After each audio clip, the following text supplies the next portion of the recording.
নমস্কার। অনেকদিন আপনাদের ভিডিও দিতে পারিনি, এই জন্য ক্ষমা করবেন। আজকে চলে এসেছি একটি নতুন ভিডিও নিয়ে। এই ভিডিওতে জানাবো ২০২৬ সালে কন্যা রাশির জাতক জাতিকাদের জীবন কেমন যাবে।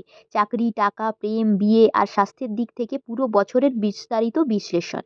ভিডিওটা শেষ পর্যন্ত দেখার অনুরোধ রইল। ২০২৬ সালটা অর্থাৎ রবির বছর কন্যা রাশির জাতক জাতিকাদের জন্য একটা উন্নতির বছর হতে চলেছে। তবে হঠাৎ করে কিছু বড় না হলেও তারা যদি ধৈর্য ধরে কাজ করে তাহলে জীবনে স্থায়ী সাফল্য আসবে। বছরের শুরুতে কাজের চাপ বাড়তে পারে, অফিসে দায়িত্ব থাকবে, বসের নজর থাকবে আপনার উপর। জুনের পর থেকে চাকরিতে উন্নতি, প্রমোশন বা নতুন সুযোগ আসার সম্ভাবনা খুব ভালো।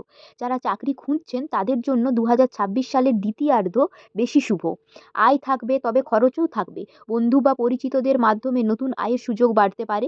বড় বিনিয়োগ করার আগে ভালোভাবে ভেবে সিদ্ধান্ত নেবেন। প্রেমের ক্ষেত্রে ২০২৬ সাল হবে পরীক্ষার বছর, ভুল বোঝাবুঝি হতে পারে, কথা বলার সময় সাবধানে থাকুন। বিবাহিতদের জন্য ধৈর্য দরকার, তবে বছরের শেষে সম্পর্ক আরও মজবুত হবে। অবিবাহিতদের জন্য বছরের শেষ দিকে বিয়ের যোগ তৈরি হতে পারে। স্বাস্থ্য কীরকম যাবে? মানসিক চাপ একটু বেশি থাকবে, গ্যাস্ট্রিক, ঘুমের সমস্যা হতে পারে। নিয়মিত হাঁটা, যোগা আর সময়মতো ঘুম খুব দরকার বছরের মাঝামাঝি থেকে স্বাস্থ্যের উন্নতি।